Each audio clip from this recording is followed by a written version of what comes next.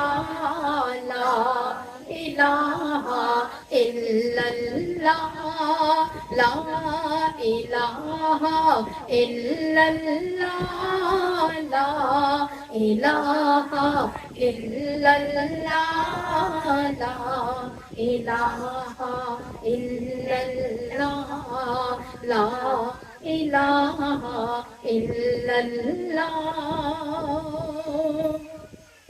روز گناتے روز معافی معافی تو نہیں اقدائے روز گناتے روز معافی معافی تو نہیں اقدائے تیرا پیار ارادے دائے اور کسی نے رکھنا سی تیرا پیار ارادے دائے اور کسی نے رکھنا سی حسبی ربی جل اللہ معافی قلبی غیر اللہ نور محمد صلی اللہ لا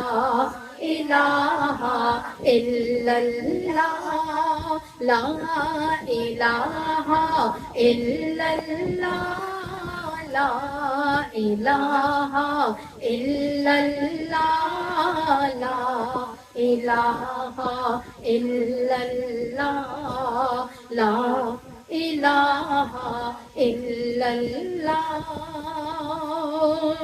سانساں مینوں نظر چ رکھدا تھا تھا کرم کماندا اے سانساں مینوں نظر چ رکھدا تھا تھا کرم کماندا اے پیار تیرے نے پلہ پایا اور کسے نے ڈھکنا سی پیار تیرے نے پلہ پایا اور کسے نے ڈھکنا سی حسبی ربی جل اللہ معافی قلبی غیر اللہ نور محمد صلی اللہ لا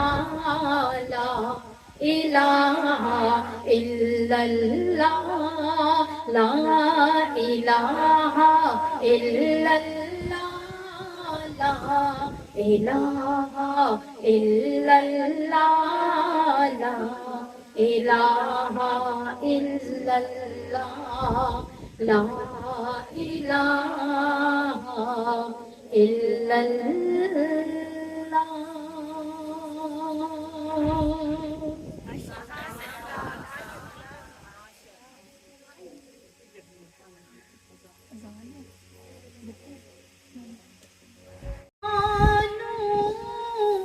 تانگ سجن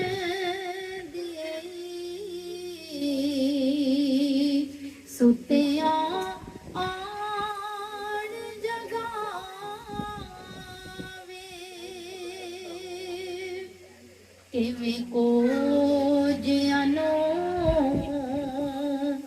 دیدار ہووے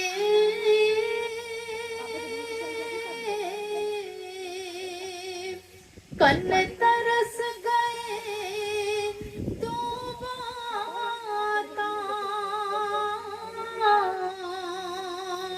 ایک بار گزر جاؤ محبوبہ اسی ویکھ لئیے باراتا صلی علی